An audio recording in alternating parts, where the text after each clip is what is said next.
I am Sunil Singh, and today I am going to present you the topic on premises and equipment. The facility and equipment, what are the objectives? The objective is to minimize the risk of contamination and cross contamination. The material movement should be unidirectional. There should be differentiation into the GMP zone and the segregation clean and dirty area. So these are basically objective for the facility and equipment.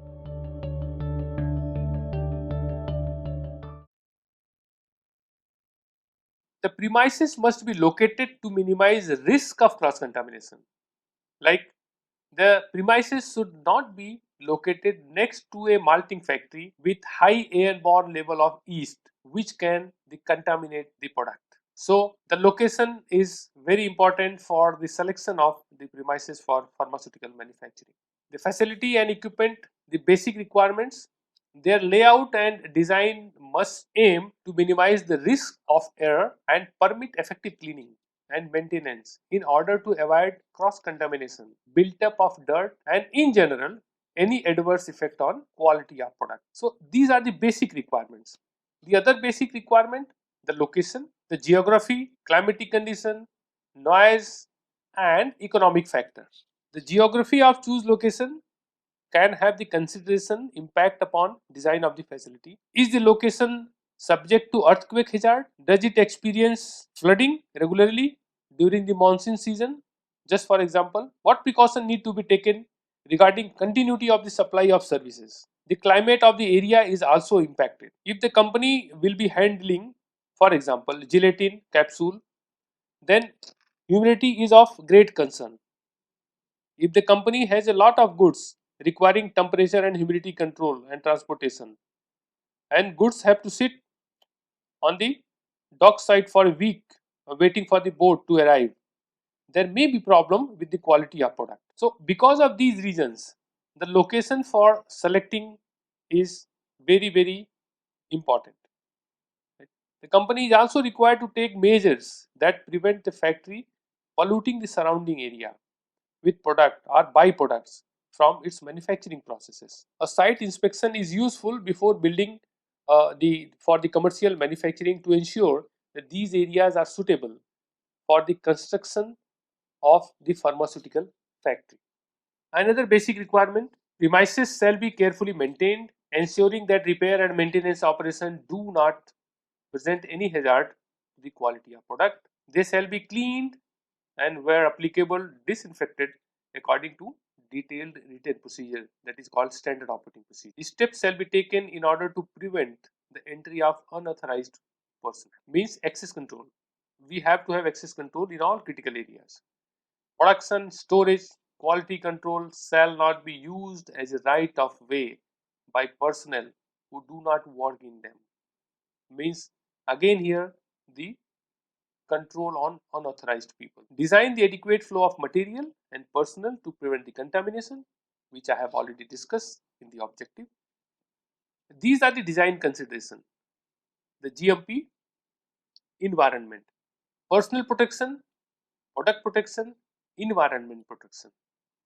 The personal protection, prevent contact with dust, prevent contact with fumes, prevent contacts with the acceptable comfort condition. Acceptable comfort condition. Product protection, they protect from product cross contamination and from the ambient contamination and contaminations to the staff, and correct temperature and humidity requirements so that products should not be deteriorated.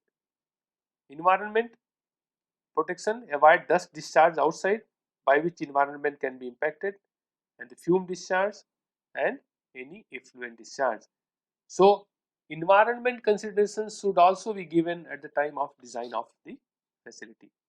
Floor, walls, ceiling of smooth hard surface that are easily cleanable. See here, clean, clean, clean, clean, but here this is the dirty. So these type of floors are not acceptable. See the coving.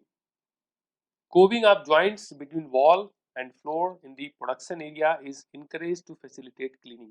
This is the purpose of making this coving. So there should not be any deposition of dirt in the corner. Floor.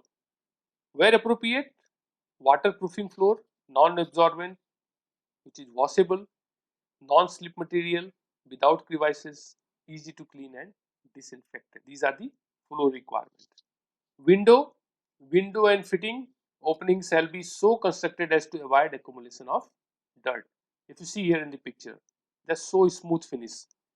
So the possibility of the accumulation of dirt is very less. Both window and door should be smooth, non-absorbent surface. Ensure that bottom and top of the door and window are sealed like this. The sealing, there is a proper fitting, but in this case there is a gap. So in the GMP environment, such doors are not acceptable. Self-closing doors are recommended. Means once you open the door and automatically it will close, so that the differential pressure shall be maintained in the area. Operations shall be performed within specifically defined area of adequate size. Now I will discuss here that how many areas are required and how many operations should be handled independently in a separate area to prevent contamination and cross contamination, which is the major concern for the facility design and construction. Material receipt, identification and storage, there should be a separate area. Rejected materials handling, containers closures and labeling before disposition, separate area. Storage of released material, container closure and labeling, separate area.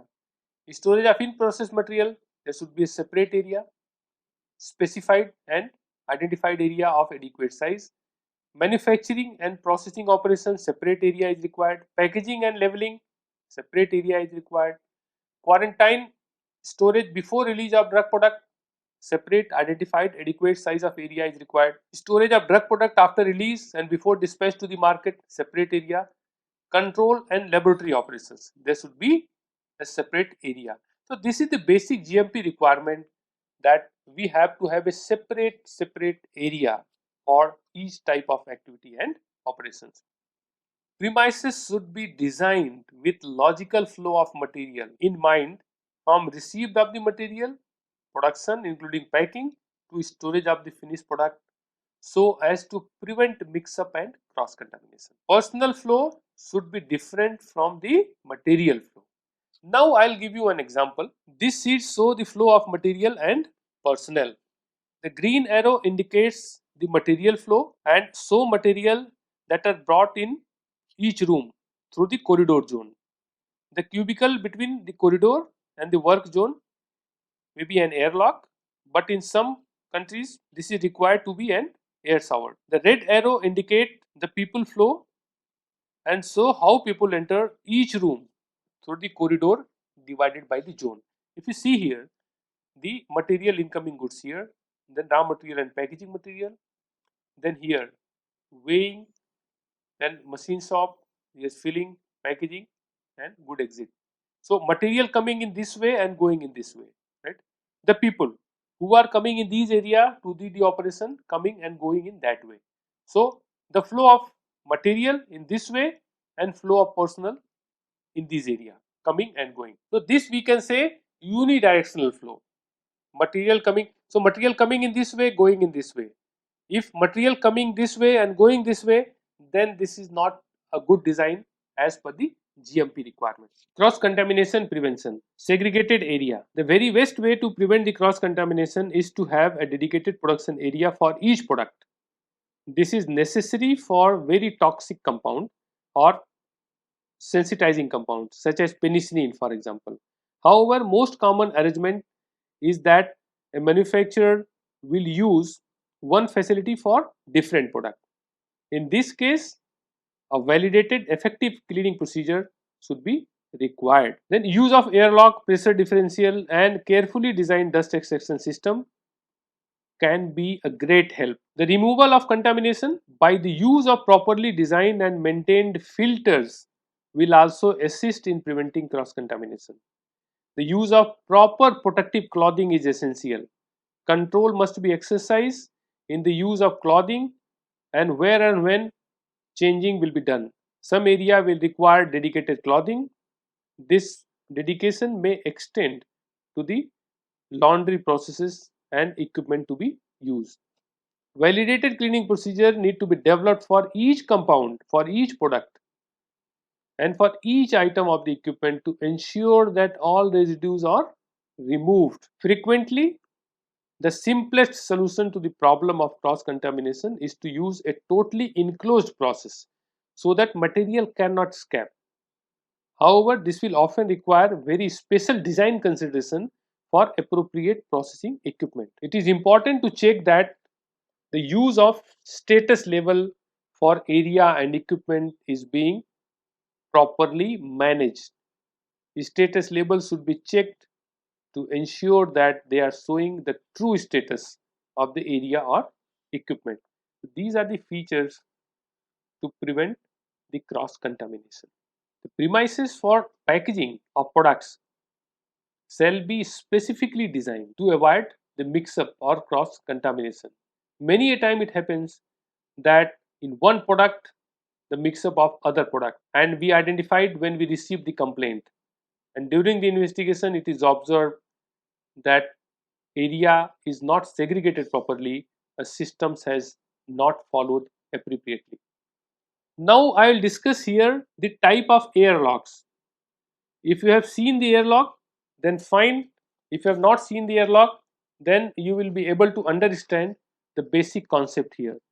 There are three concepts: cascade airlock, bubble airlock, and sink airlock. The first one is the cascade airlock. Okay, cascade airlock means there is a high pressure, low pressure, and low pressure. Means flow of air from one area to other area, which is called as a cascade. Bubble, your airlock is higher pressure and air is going in both the areas where there is a low pressure. Here it is 30 Pascal, 15 Pascal, and 15 Pascal. Sink, your outside is higher pressure and airlock is lower pressure. So air coming from this area and this area to the airlock, which is called as a sink. So these three concepts are acceptable, depends on the product requirement. I'll just show you one example of oral solid dosage form. You see, this is the passage, right? Room 1, room 2, and room 3, and this is the airlock, right? This is passage having 30 Pascal. Here it is 15 Pascal. So for oral solid dosage form, the passage, the corridor is having a positive pressure for the multi-product facility, because this is a clean corridor. Whatever dust is getting generated, that will be inside the room. They are not coming out because there is a positive pressure. Door direction must be always towards the positive pressure. In case of injectable, if you see in case of injectable, it is reverse. Class D, this is class B, class A, class C, class D, 30 Pascal, it is 60 Pascal, because here the protection of product is very critical for the injectable. So here it is high pressure, then high pressure, then low pressure. So direction is like this, the door opening towards the higher pressure. Clean room. What is clean room? The clean room is an isolated environment strictly controlled with respect to airborne particles of viable and non-viable in nature. The clean room, temperature, humidity, air pressure, airflow, air motion, and the light.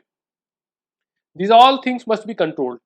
That's what we say it is a clean room. Adequate lighting shall be provided in the area. Adequate means what? Adequate means for the purpose. If we are reading something in the area, then it should be light adequately that we can read the document, we can understand the document. Okay, so that is the adequacy of the light. If we are doing some operations and charging some material, there should be adequate light to see the material name and understand how it is getting charged, and see the status label, and see whether equipments are cleaned. If we have to see the equipments are cleaned from outside, the light should be adequate to see whether there is no any residue on the equipment surface. Plumbing, sewage and refuse and washing and toilet facility. Potable water supply under continuous positive pressure in plumbing system, free of defect that could contribute to product contamination. Adequate sized and design drain, air brake or mechanical device to prevent the back siphoning. This is the wrong practice. This is the good type of design of the drain. This drain is designed in such a way that no insects, no crawling insects should come inside the area. Safe sanitary disposal of sewage, trash and other refuse. Adequate washing facilities had to be provided, including hot and cold water, soap or detergent, air dryer or single service towel. Whatever I am discussing in this presentation, this is all basic GMP requirements. This cannot be compromised. Clean toilet facilities easily accessible to the working area is the requirement. Equipment washing area. See, this is the washing area and this is the washing area. Here, this is not right because hoses are connected like this and area is also not clean. Here, all hose and everything is hanging on the wall. So they will prevent the liquid retention inside the pipe. So this is the right way. Sanitation. Written procedure for use of suitable rodenticide, insecticide, fungicides, fumigation agent and cleaning and sanitizing agent to prevent contamination. Sanitation procedure also apply to contractor and temporary employees as well as the full-time employees during the ordinary course of operations. Written sanitation procedures to include schedules, methods, equipment, material for cleaning of the building and facilities. Everything should be as per the standard operating procedure and record must be maintained. If not recorded, means not done. For the maintenance of the building and facilities, any building used in the manufacturing, processing, packaging or holding of a drug shall be maintained in a good state of repair. Building maintenance in clean and sanitary condition, free of infestation by rodent, bird, insect or other vermin. Trash and organic waste held and disposed of in a timely and sanitary manner. धन्यवाद.